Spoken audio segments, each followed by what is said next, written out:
America, from its majestic mountains to its golden fields of grain, from its rocky coastal shores to its sun-washed canyons and deserts, it is a land of great beauty.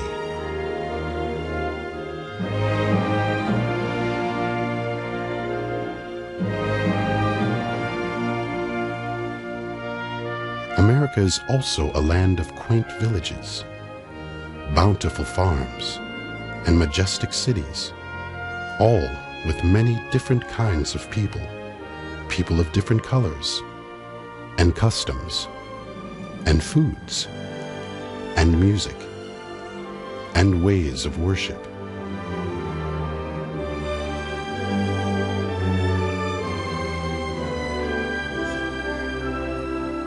Even so, we are all Americans, citizens of a nation with many freedoms.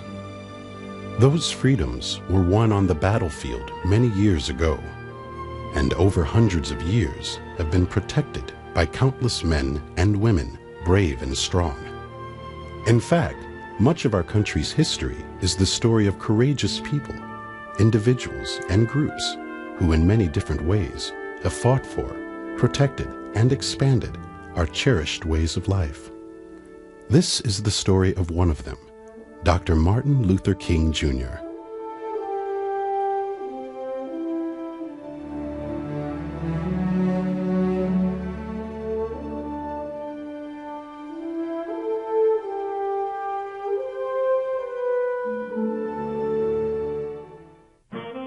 Many years ago, in Atlanta, Georgia, a group of neighborhood children played together practically every day. They threw baseballs to one another. They raced to see who was the fastest runner. They played hide and go seek. One of the children was Martin Luther King, Jr.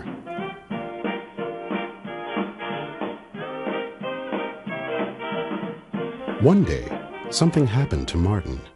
The mother of two of his friends told him that he couldn't play with her children anymore. "Martin," she said, "I don't want you to come to our house ever again. From now on, you'll just have to stay away." As you can imagine, that made Martin very upset. When he got home, his mother could tell that something was wrong. She asked him what had happened, and when Martin told her, she gave him a big hug. Then she explained that some white people believed that they were better than black people, so they didn't want their sons or daughters to play with African American children. But, she said, what those people believe isn't so. Everyone who knows the truth understands that a person's skin color doesn't matter. How people behave is what really matters. But everywhere Martin went, he saw signs that kept him from going where the white children could go. He couldn't play in many parks. He wasn't allowed to play on many tennis courts or swim in many swimming pools. He had to sit upstairs in a balcony when he went to the movies. He couldn't sit downstairs with the white people. And just because their skin color was dark, the King family wasn't allowed to eat in many restaurants. Martin had to go to a separate school too. But that didn't keep Martin from being a very good student. His mother taught him and his brother and sister how to read when they were very young, even before they started school. Martin loved to read. He liked to learn about new things. He was always full of questions, and he wanted to find their answers. One big question Martin kept thinking about was how people of different colors could come together and be friends. Martin liked to talk about things too, especially with his grandmother. She was his favorite person. They would talk for hours and hours on the front porch. Martin also liked to give speeches. When he was in high school, he practiced giving speeches in front of a mirror. He also learned a lot about giving speeches from his father, who was a minister. Martin had a special way with words. He could make people feel brave and proud with his speeches. He could also make people want to do wonderful things. When Martin was in high school, he studied very hard. He was such an excellent student that he graduated in only 2 years. Most people need 4 years to graduate. Then he went to college, where he decided to become a minister like his father. When he was in college, Martin studied many important ideas. He came to believe that when people are treated unfairly, they should fight back, but not with guns, or fists, or sticks, or anything else that might cause harm. The best way to fight back, he thought, was with love.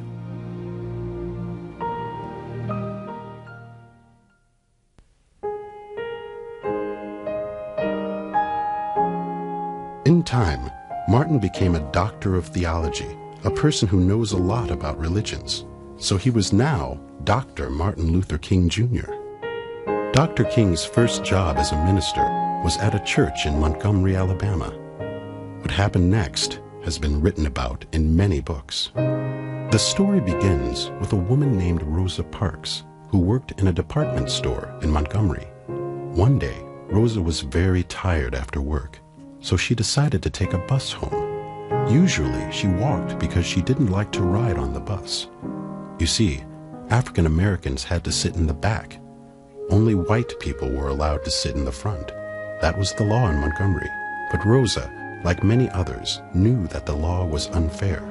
Not only that, if the bus were crowded, a white person could order a black person in the back to get up and give him the seat.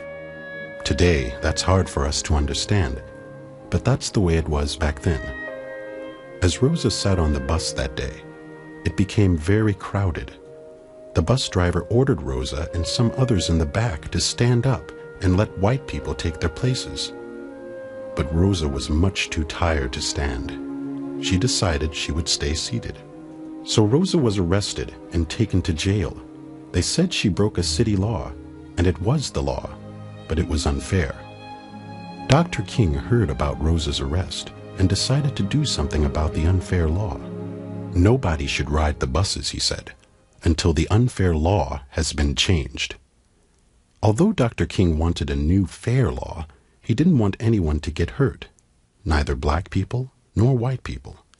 He wanted the law changed peacefully. It took a long time, but finally a group of judges said that the Montgomery bus law could no longer be used. From that time on, whenever African Americans got on the bus, they could sit anywhere they wanted, in Montgomery or anywhere else in America. After what happened in Montgomery, people of color began to see that they could change other unfair laws and practices by using Dr. King's method of peacefully demonstrating for change. Our nation's schools were where many people wanted to make those changes. In some places, African American children weren't allowed to go to school with white children. To make matters worse, schools that black students attended and the study materials used inside were often old and tattered. So the students in those segregated schools, as they were called, often received a poor education, not as good as what white children received. Large numbers of people, learning from Dr. King, worked to change the laws that said black children couldn't attend schools with white children. They were successful, and the laws were changed.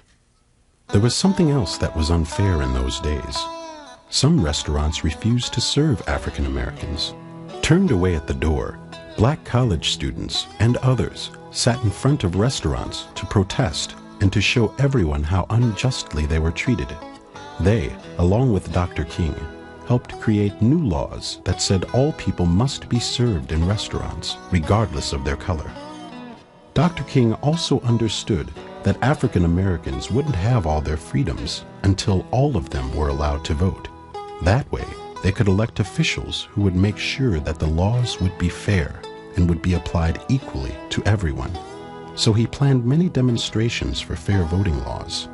Those demonstrations were successful too, for Congress soon passed a law that said African Americans could sign up to vote and would never again be stopped from voting. Dr. King also saw the need to let all people, regardless of their color, live wherever they wanted. So he planned and marched in many demonstrations that led to what were called fair housing laws. These laws said that all people could buy or rent homes wherever they wanted. Because Dr. King was the most important leader in getting so many new laws passed and unfair laws changed, he became an American hero. And he became famous. His ideas were reported almost everywhere. In 1963, in Washington, D.C., he led one of the largest gatherings ever held to get more fair laws passed. Dr. King made one of the most famous speeches ever given during that large gathering. It was called his I Have a Dream speech. The next year, the Nobel Peace Prize, one of the world's greatest honors, was awarded to Dr. King. He received the prize because he had helped remove so many injustices, and because he did it peacefully. Now he was a hero all over the world. Dr. Martin Luther King Jr. saw many injustices in his life, even when he was very young.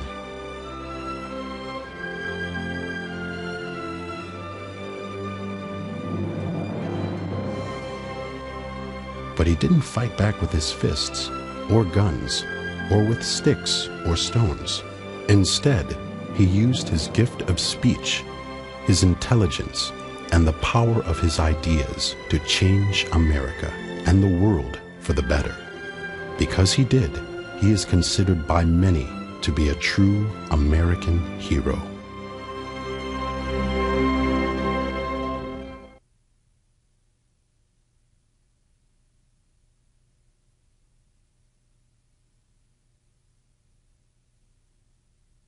True or false?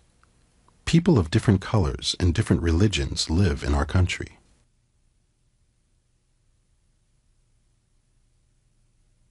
In what city did Dr. Martin Luther King Jr. spend his childhood?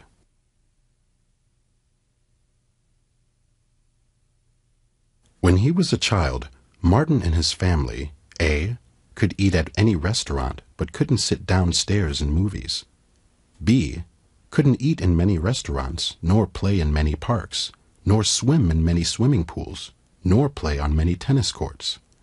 C, could go anywhere they wanted.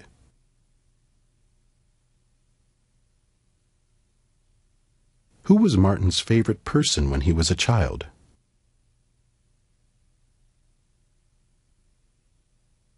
What was Martin's special gift?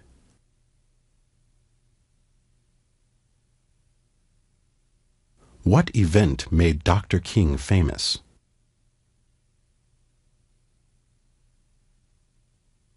True or false? Dr. King said that African Americans should never vote.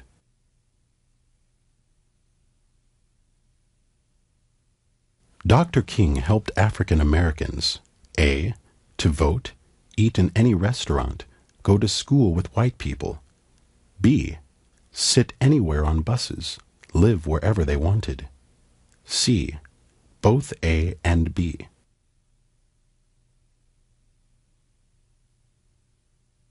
What award did Dr. King receive in 1964?